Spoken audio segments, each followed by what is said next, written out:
There we go. Before we get going, I just want to say thank you to Rachel Abraham, who led the group last week, one of our uh, Mindfulness Center of Atlanta teachers. She's a teacher in training, actually, but she's also a registered yoga teacher and consultant. So if you're local, she offers yoga at a place called Yin Yoga and also Yonder Yoga. Yeah, so I'm sorry, she teaches at Yonder Yoga and Haven Yoga. So you could look her up. She's a accomplished teacher. I also want to say that for the next 2 weeks, I'm on retreat. I'll be on a silent retreat, so it's not possible for me to tune in. So, but that's a great opportunity actually, because we have two different guest teachers coming in. Next week will be Dr. Claire Spears, a professor in health policy and behavioral sciences at the School of Public Health at Georgia State University here in Atlanta. And Claire conducts research on interventions designed to reduce health risk behaviors and improve quality of life, especially for the underserved populations. Um, and her work is really about using the impact of mindfulness-based approaches to stress management and behavior change. She and I worked together for about 7 years on a research study using mindfulness to help people quit smoking. And she's doing amazing work at Georgia State, and so we're happy to welcome her here next week. Following week, which would be October 8th, we'll welcome back Tayona Azilo. Some of you, if you've been around for a while, she's offered some of these sessions 2 or 3 times already. She's a seasoned clinical social worker and certified life coach. Um, and she is also doing wonderful work out in the world as teacher and support for others, particularly around stress reduction, MBSR, and stress reduction. So you'll have two very capable teachers over the next 2 weeks, and I'm actually really, I'm not happy to be away, but I'm happy that you get to experience their deep capacity for teaching this and for actually embodying it. So that's it on announcements. So today I want to share some thoughts on the need for formal mindfulness training.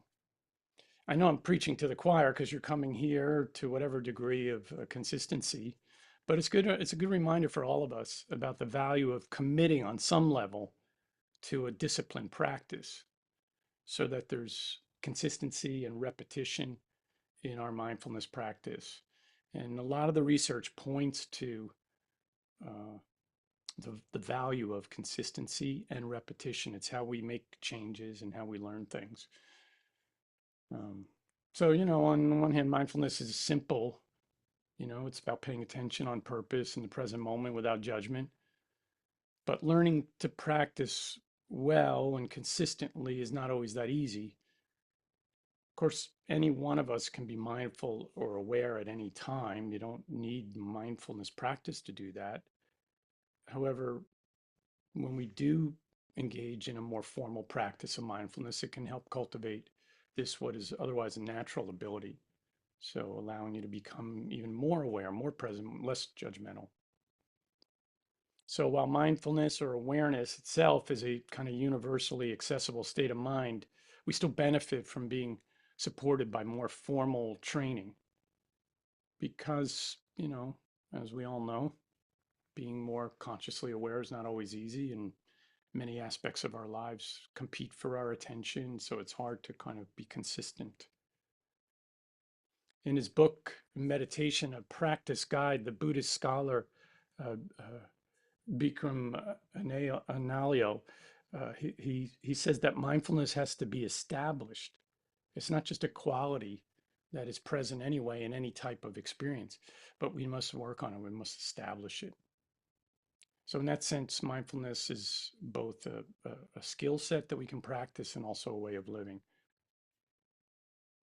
Some other benefits about really taking on kind of more formal training, groups like this, courses, retreats. is that it helps to clarify what the practice is for us, you know. Sometimes we can forget what being present in this way is really about. We might think it's about trying to relax or trying to let our mind just kind of daydream or empty the mind. So proper training helps to clarify, you know, what the teaching really is and what the practice really is. Um, and as I said before, it helps with consistency. That's one of the reasons why I really went deep into training on mindfulness-based stress reduction. It's an evidence-based approach to mindfulness practice. And it's a very sturdy and secure kind of framework for the practice. Um, so mindfulness is a natural human capacity we all have, but like a seed, it flourishes best when we tend to it and we care for it. And in that sense, we have kind of proper training in it and to help with our consistency. So let's practice together. That's a good idea.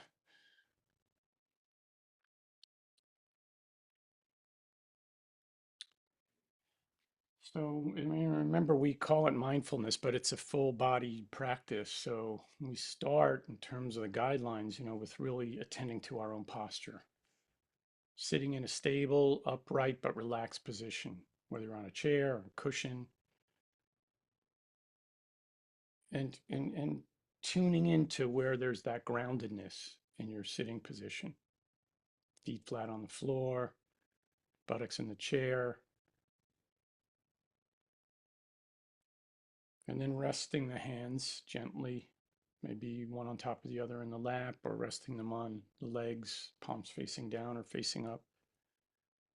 And you can close the eyes softly or just lower your gaze.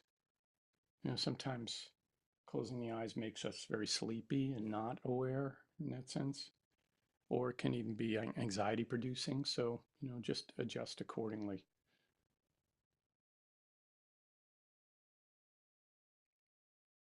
Lengthening up through the spine and through the back of the head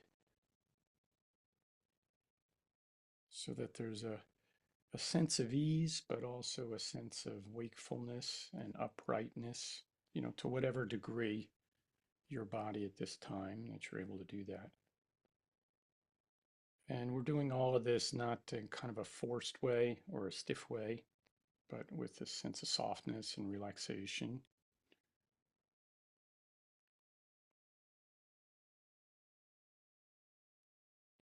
You know, these simple guidelines, but always worth going over and over and over each time we sit, just for, as a reminder.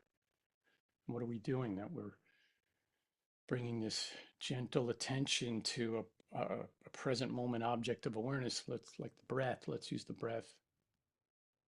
Bringing the attention now to the breath and just noticing the sensations of air flowing in and out, or the rising and falling of the belly. And understanding this to be an anchor, a home base, if you will, for awareness, for returning your awareness. Because we know the mind's going to wander into thoughts and memories and storylines and emotions and plan. So the instruction is not to suppress this, to keep that all out, but to simply notice it. And when you notice that the mind has gone off into some thought or emotion, then gently just doing your best to release that and come back to the breath, noticing this inhalation and this exhalation. So we're returning the attention back to the breath when we notice the mind has gone off. And we're doing so with an attitude of kindness, understanding that the mind will do that, compassion for the challenge around that, and a kind of friendliness toward ourselves and toward our own mind. All of that is what we mean by that this is a non-judgmental awareness. If you're noticing thoughts and emotions and then you're adding judgment to it, it's not mindfulness practice, something else. So this moment of returning, each time you notice the mind going off, is really the heart of the training. And we practice letting go and we practice non-judgment. And so it's essential to practice with a kind of patience, curiosity, and in that sense, letting things be as they are.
Notice what's presenting in the moment, moment by moment.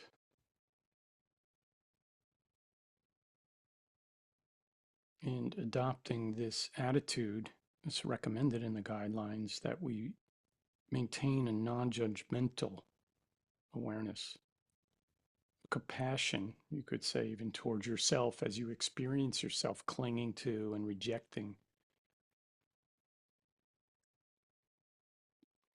So, doing your best to instead adopt an attitude of curiosity and just see what's coming through your field of awareness as we sit here,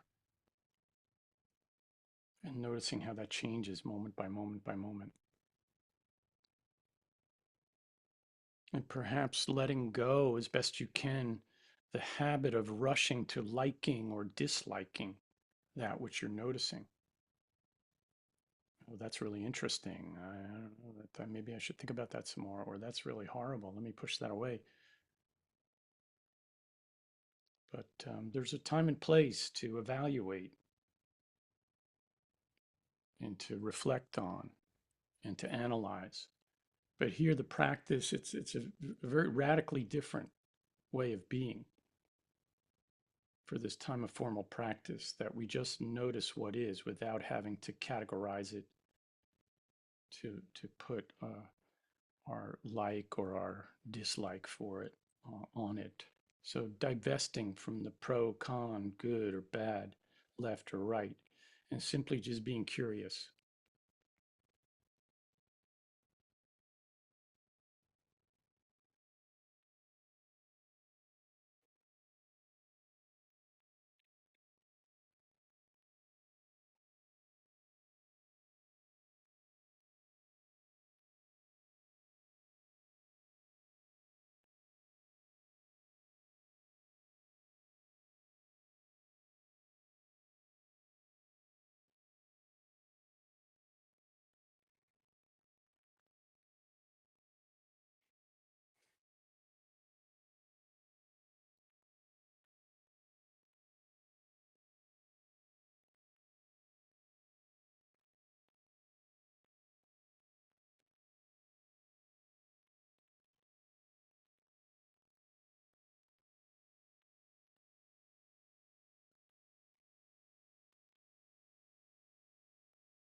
Here's a quote from Thich Nhat Hanh from his book, How to Dream. Most of us are willing to spend 6 or 8 years to get a diploma. We believe the diploma is necessary for our happiness. But very few of us are willing to spend 3 or 6 months or even a year to train ourselves to handle our sadness or our anger, or to listen with compassion and to use loving speech. If you are able to transform your anger, sadness, and despair, and if you are able to use loving speech and deep listening, you can become a hero capable of offering happiness to so many people.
So, transitioning from this time of stillness and silence, we have 5 minutes for any comments or questions or answers, better yet. Good to see some people from last weekend's retreat here. Any comments or questions, insights, wonderings? Turn off the, I know you're intimidated by having the recording on.